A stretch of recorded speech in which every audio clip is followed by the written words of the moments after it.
예수 그리스도의 흔적을 따라 예루살렘으로 떠난 성지가 좋다. 오늘은 지난 시간에 이어 마가의 다락방이 있는 곳 예루살렘 남쪽에 위치한 시온산의 또 다른 성지들을 찾아갑니다. 시온산에는 마가의 다락방뿐만 아니라 다윗왕의 무덤, 그리고 베드로 통곡교회가 있다고 하는데요.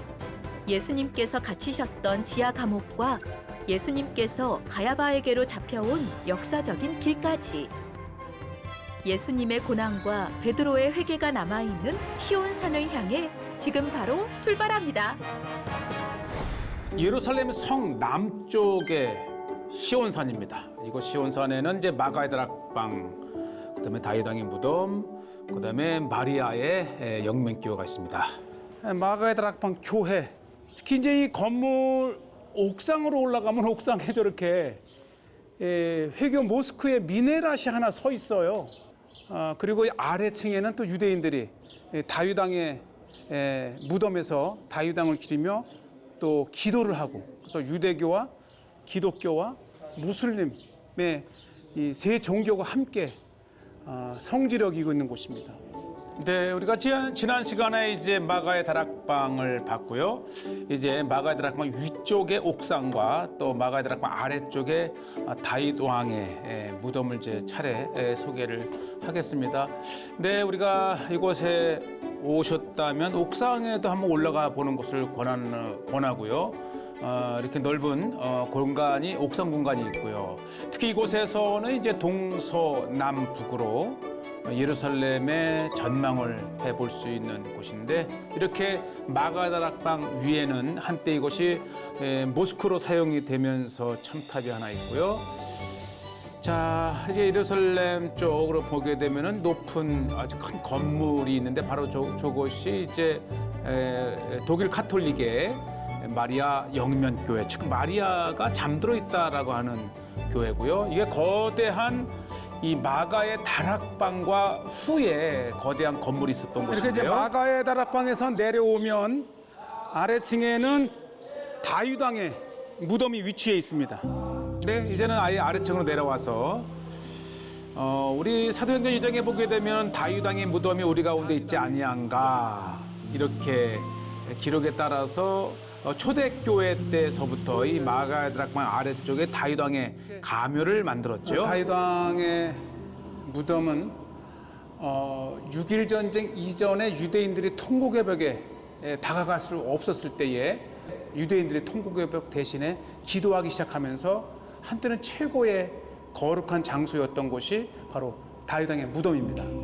네, 역사적으로 보면은 이 초대교회의 다윗왕의 가묘를 만들어 놓았던 것이 이제 무슬림 제국인 오스만 제국 때에 다윗 왕의 무덤을 빼앗아 모스크로 만들었다가 1948년 이스라엘이 예루살렘을 이제 손에 넣으면서 다시 이곳을 유대인들의 기도처로 사용이 됐었습니다.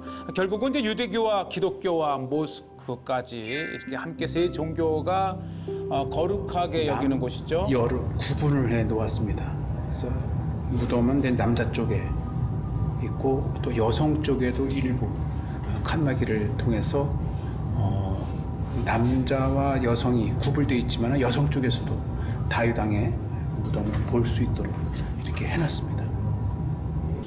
예, 다윗왕의 가묘이지만 그래도 다윗왕을 추억하며 이렇게 방문할 수 있는 곳이 있다고 하는 것이죠. 무엇보다도 67년 6.1 전쟁 때 예루살렘을 손에 넣기 전에 유대인들은 통곡의 벽에 다가갈 수가 없자 이곳 다윗왕의 무덤을 정말 최고의 성지로 기도를 하다가 67년 이후 다시 통곡의 벽을 가면서 이렇게 이제는 작은 유대인들이 이제 예시바 탈무드 학교와 기도처로 이용하고 있습니다.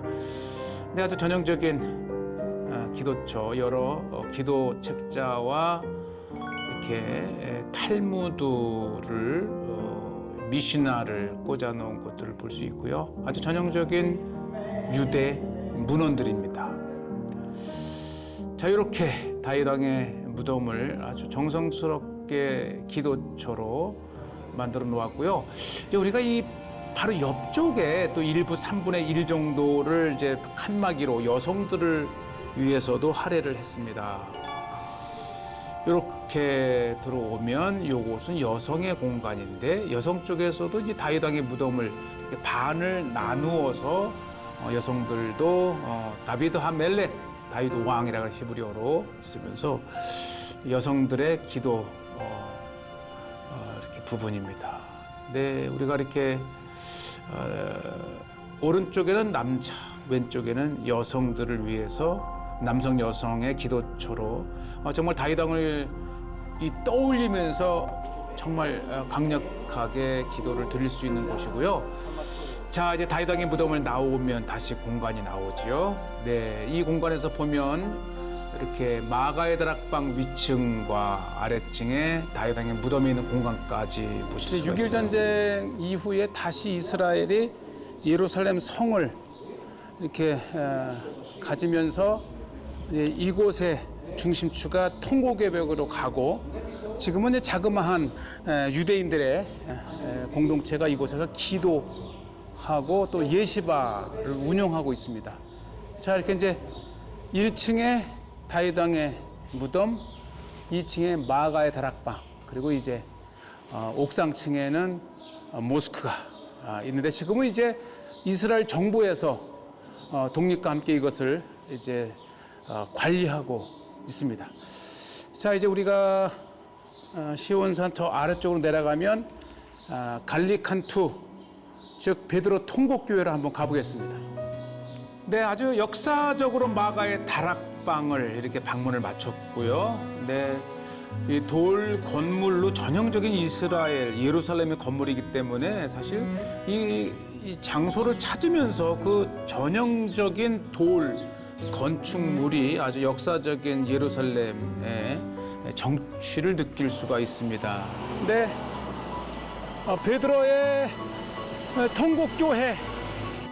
네, 베드로가 다굴기 전 3번 예수님을 부인한 것이 너무나도 창피하고 후회스러워서 막 달려와서 울었다고 하는 곳에 세워진 교회입니다. 이 시온산 아래쪽에 베드로 통곡교회, 즉 갈리칸투라고 부르는데요. 이 교회의 지붕에 닭이 하나 이렇게 있습니다. 이 닭이 바로 예수님을 3번째 부인하자 닭이 울지요. 그때 이제 예수님께서 닭이 2번 울기 전에 내가 3번 나를 부인하리라 하는 예수님의 말씀이 생각이 나서 베드로가 통곡하며 이곳까지 뛰어나와 울었다가 하는 곳. 그러니까 베드로에게 이 닭소리는 특별할 것 같아요. 그래서 전설에 의하면 베드로는 그 이후에 닭고기를 먹지 않았다 이렇게 얘기를 합니다.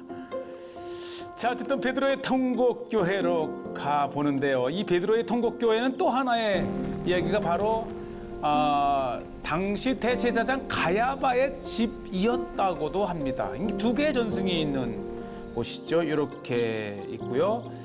예, 그래서 이곳에는 이제 가야바의 집터 아래에 예수님을 가두었던 돌 감옥과 또 베드로가 통곡했다고 하는 장소에 이 베드로 통곡교회 전망대는 특히 이 남쪽에서 예루살렘 성을 보는 최고의 전망대입니다. 이렇게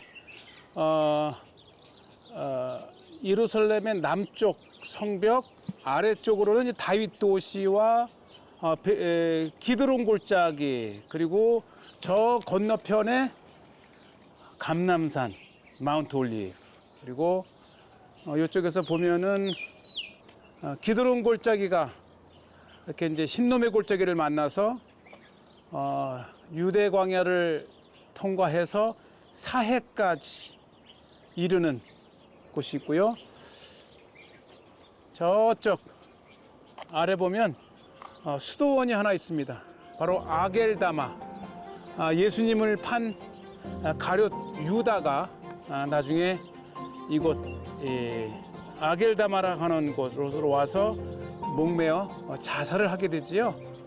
그곳에 세워진 수도원이 또 저렇게 있고 이제 쭉 따라서 이제 흰놈의 골짜기가 저렇게 위로 르바임 골짜기까지 연결이 됩니다. 예, 그리고 또 하나 보면 저 이 기드론 골짜기와 흰놈의 골짜기가 만나는 지점에 이 모스크 하나가 있어요. 바로 그곳이 엔 로겔. 예루살렘에서 소풍을 나올 수 있는 물이 많으니까 정원을 꾸며놓은 그런 소풍의 장소이기도 합니다. 바로 엔 로겔이 저렇게 있습니다. 예, 베드로 통곡교회를 방문하게 되면 이렇게 예루살렘의 남쪽에 흰놈의 골짜기와 기드론 골짜기 등 지형을 볼 수가 있습니다. 예, 우리가 성지 순례시에는 꼭 방문하는 곳이죠. 시온산의 베드로 통곡교회. 한번 안으로 들어가 보겠습니다. 이 갈리칸투에 도착하면 교회 벽면에 예수님이 이렇게 드러내리는 성화가 그려져 있는데 바로 이곳이 가야바의 집터라고 합니다. 그래서 잡혀온 예수님을 가야바의 집 아래 바위로 된 감옥에 독방에 예수님을 이렇게 가두어 놓았었다라고 하는 감옥도 있고요. 그래서 저렇게 예수님의 독방에 갇히는 드러내리는 성화가 그려져 있습니다. 네, 어쨌든 베드로 통곡교회이면서도 가야바의 집터. 그리고 이제 로마 시대 때, 특히 비잔틴 시대 때에 이것을 계속 기념한 교회 유적이 이렇게 있고요. 특히 이 베드로 통곡교회는 굉장히 은혜롭습니다.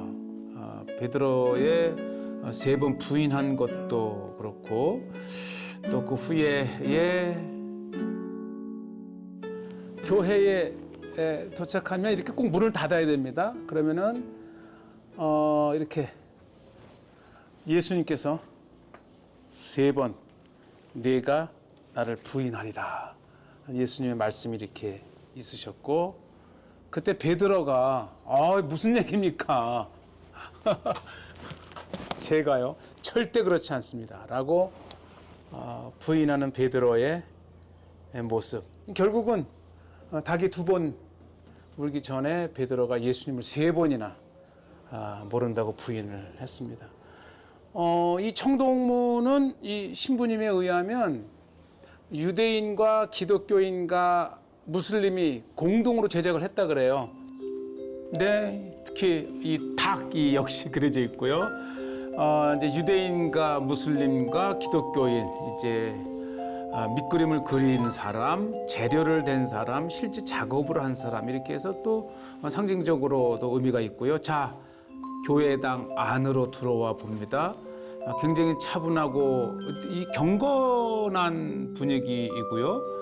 또 벽에는 성화가 그려져 있어서 이곳이 어떤 교회인지를 이렇게 설명해 주는 성화가 더욱 우선 이렇게 보면 가야바 앞으로 오셔서 재판을 받고 이제 빌라도에게 가시는 예수님의 모습, 또 이쪽에는 이렇게 유월절 만찬을 드시는 유월절 만찬을 드시고 겟세마네에서 기도하시다가 이곳으로 잡혀오셨지요. 만찬 후 겟세마네에서 기도하시다가 잡혀서 이곳으로 오셨죠.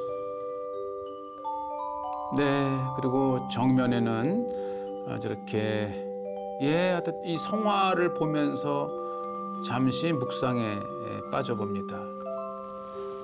가야바 앞에 서신 예수님.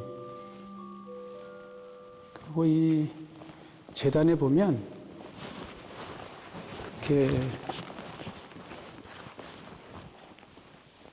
예수님이 이렇게 베드로에게 내가 나를 3번 부인하리라. 어쨌든 예수님과 제자들의 모습이 이렇게 있습니다. 그 고난 주간에 이곳을 찾는다면 그 어느 때보다도 굉장히 은혜로운 장소가 바로 베드로 통곡교회 듯이고요. 총 3계층으로 나눠져 있는데 이제 한 층 밑으로 내려가게 되면 네, 이곳에는 이제 예수님을 부인한 베드로와 회개하는 베드로와 다시 예수님에게 사역을 받는 모습이 있는데 뒤쪽을 보면 오리지널 이 바위 위에 이렇게 세워진 교회였다는 것을 보여주기 위해서 이렇게 바위가 그대로 교회 안에 드러냈습니다. 네, 실제 이제 바위 이 자연적인 지형을 그대로 교회 안으로 넣어 이렇게 교회가 지어졌다는 것을 봅니다. 그래서 더욱 현장감이 이렇게 뛰어나고 누가복음 22장 54절 이렇게 나옵니다. 예수를 잡아 끌고 대제사장의 집으로 들어갈새 베드로가 멀찍이 따라가니라. 사람들이 뜰 가운데 불을 피우고 함께 앉았는지라.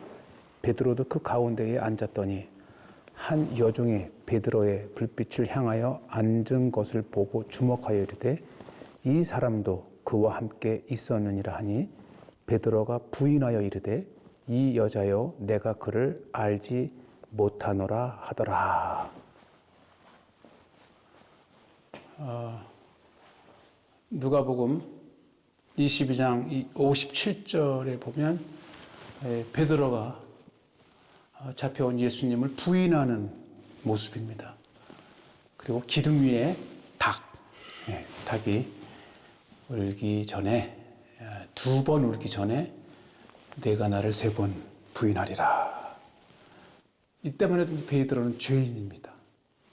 그런데 이 정면에 보면 이렇게 예수님을 부인하고 난 후에 깊이 회개하는 베드로. 그래서 이 회개하는 순간 베드로에게 이렇게 거룩함 것이 그려져 있고 그 다음에 결국은 회개한 베드로는 예수님께서 요한복음 21장의 갈릴리에 어부로 돌아온 베드로를 만나 식사를 하시고 이 땅에 사역을 맡기시는 내 양을 먹이라 이렇게 해서 결국은 예수님은 회개한 베드로를 이 땅의 사역자로 위임하는 이렇게 그림이 그려져 있습니다. 성화, 아주 은혜로운 성화입니다. 예, 비록 베드로의 일이지만 우리는 누구나가 연약해서 언제 우리도 모르게 예수님을 부인할 수도 있는 존재라는 것이고 그럼에도 불구하고 우리가 주님께 회개하고 돌아오면 주님은 언제든지 우리를 다시 받아들여서 사역을 맡기는 모습. 자, 그다음에 교회당 바닥의 아래쪽으로 통하는 이렇게가 있는데요. 특히 이 갈리칸투 베드로 통곡교회 안에 아주 그 귀중한 예수님의 어떤 그 동굴이 있는데 바로 예수님께서 갇히셨다라고 하는 바위를 파서 만든 독방이 이렇게 있고 누군가가 이렇게 이제 내려줘야만이 갇히고 그리고 누군가가 꺼내주지 않으면 나올 수 없는 이 차가운 독방에 예수님이 갇히셨었습니다. 예수님을 들어 내렸던 아래의 돌 감옥으로 한번 내려가 보겠습니다. 자, 이제 위층에서 아래층으로 다시 아래층 한층 더 내려가면 실제 예수님이 이곳이 가야바의 집터였을 때에 돌 감옥에 갇혔었다라고 하는 돌 감옥이 있습니다. 여러 사람이 함께 갇힐 수 있는 곳과 독방이 감옥으로 되어 있죠. 바위를 파서 만든 전형적인 감옥이죠. 네, 겨울엔 정말 추울 것 같아요. 아주 생생하게 돌로 만든 감옥을 볼 수 있고요. 특히 이곳에는 손과 발을 묶어 놓았던 그런 장소까지 있습니다. 네, 여러 명 정말 특히 가야바의 대제사장의 집터이었기 때문에 여러 종교적인 일로 잡혀온 사람들이 갇히셨을 것으로 보고 있습니다. 여러 사람을 이제 이렇게 가두어둘 수 있는 감옥이 있다면 이곳에서 내려다 보이는 이 감옥은 정말 독방입니다. 이곳에 갇혀 있다는 것 자체가 고통일 거예요. 한번 보시겠어요? 조금 전에 위층에서 보았던 바로 독방을 이렇게 보고 교회 전승에서는 이곳이 바로 예수님께서 빌라도에게로 가기 전에 갇혀 있었던 곳이라고 이렇게 얘기를 하고요. 자, 이제 한번 직접 예수님의 독방으로 가보겠습니다.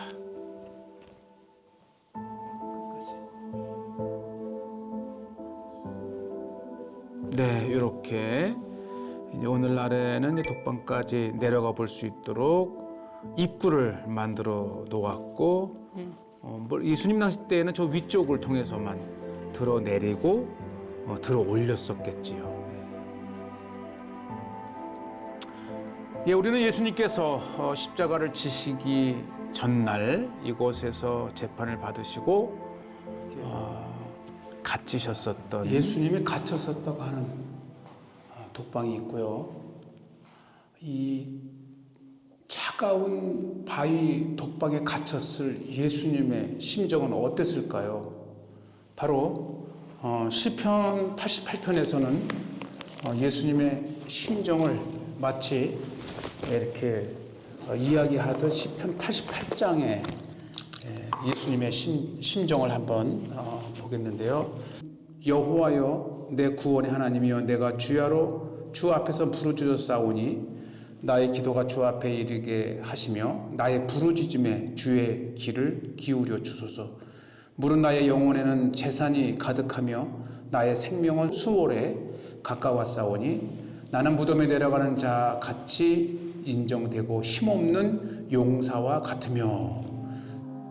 네, 이렇게 시편의 88편의 말씀이 마치 이곳에 갇히셨던 예수님의 울부짖는 기도와도 같기 때문에 정말 이 시편을 읽을 적마다 예수님의 그 아픔을 떠올릴 수 있는 곳이고요. 자, 교회 앞으로는 여전히 이렇게 오리지널 바위들이 있고 여러 바위를 파서 만든 베드로 통곡교회이면서도 이곳이 가야바의 집터였기 때문에 가야바에게로 끌려온 예수님이 지하 독방에 갇혔다 이렇게 얘기를 하는데, 만약에 그렇다면 저쪽 이 감람산 기슭 겟세마네에서 기도하시다가 잡히신 예수님이 이렇게 끌려오셔서 이 계단을 타고 가야바에게로 갔다면 바로 이 계단은 예수님이 가야바에게로 잡혀온 역사적인 길입니다. 고고학적으로도 2000년 전에 돌 계단으로 밝혀졌고요. 그렇다면 예수님이 이곳으로 잡혀오실 감람산의 때 겟세마네에서 기도하였던 예수님이 이렇게 유다의 고발로 잡혀 오시는 예수님의 모습, 정말 생생한 고난주간의 예수님의 그 현장입니다. 예, 예수님의 고난에 대한 성경 말씀을 읽을 적마다 우리에게는 이곳에서 끌려오시고 특히 베드로가 예수님을 부인했던 그 장소를 이렇게 묵상해 볼 수가 있고, 우리는 어떠한 일이 있어도 예수님을 부인하지 말아야 되며 베드로처럼 부인할지라도 회개하면 주님께서 우리를 받아주신다라고 하는 교훈의 장소였습니다.